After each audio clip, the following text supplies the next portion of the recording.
Sa kabila nga po ng pagkakaroon ni Kevin Durant ng napakalaking kontrata, hindi rin naman nga mahihirapan ng Phoenix Suns sa pag-trade sa kanya sa dami ng mga teams na interesado sa serbisyo nito kagaya ng Minnesota, Houston Rockets, San Antonio Spurs at maging Miami Heat. Ngunit sa apat, ang Miami Heat na lang naman ang may pinakamataas na tsansang makuha si KD. Ayon kay Shams ng ESPN, tinanggihan nga ng Phoenix Suns ang package na inaalok sa kanila ng Wolves, Rockets at Spurs. At para naman sa Miami, kasalukuyan na nga silang nakikipagnegosasyon ngayong araw. In fact, kailangan ng Miami ng at least 2 pyesa para lamang ma-finalize ang trade kay Kevin Durant. At ngayon, wala pa namang ibinubulgar kung sino-sino ang parte ng package na ito na ibibigay. Ngunit ayon kay Shams, posibleng ang mapabilang dito sina Kelly Oubre para maitandem nila kay Durant, kina Tyler Hero at Bam Adebayo. Samantala, simula nga po ng magbago ng management ang Los Angeles Lakers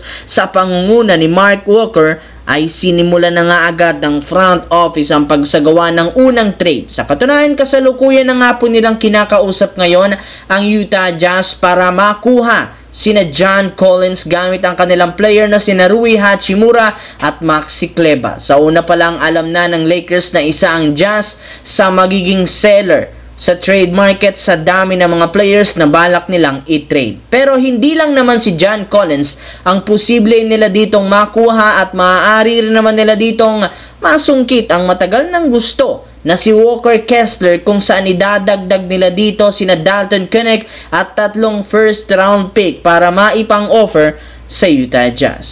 Nagkaroon na rin naman sila ng negosasyon sa ganitong klaseng trade. Kapag nagkasundi sila dito, hindi malabo na maisakatuparan ito sa pagsisimula pa lang ng off-season. Hindi rin naman biro at hindi nagbibiro ang bagong owner ng Lakers sa paggawa ng malaking pagbabago at super team, kaya malaki ang tsansang mangyari ito sa mga susunod na linggo. Sa kabilang banda, hindi kagaya mga idol sa mga nagdaang taon, espesyal ang NBA Finals ngayong season dahil umabot ito sa Game 7 sa unang pagkakataon na simula 2016, kaya siguradong magiging mainit at kaabang-abang ito nagaganapin sa lugar ng OKC. Ibig sabihin, hawak ng Thunder ang home court advantage sa do-or-die game na maaari nilang magamit para makuha agad ang momentum. Sa madaling salita, kahit man hindi pa nagsisimula ang laban, liyamado ang Thunder habang nananatiling underdog ang Indiana Pacers sa kabila ng nagawa nito last game. Pero since